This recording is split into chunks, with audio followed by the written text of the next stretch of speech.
மனமுடைந்து இதயம் கலங்கி வணங்கி அருள் வேண்டுகிறேன். தவறிழைத்து உளம் வருந்தி நிவேதித்து தாழ்த்துகிறேன். தாழ்ந்தடியேன் பிழையை பொறுத்தருள்வாய் இறைவா. முருகி நின்றேன் உமதடியை மன்னிப்பாயா தலைவா.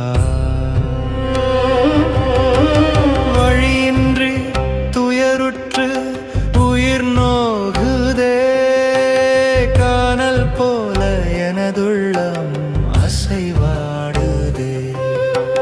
வழியின்றி துயருற்று உயிர் நோகுதே, காணல் போல எனதுள்ளம் அசைவாடுதே.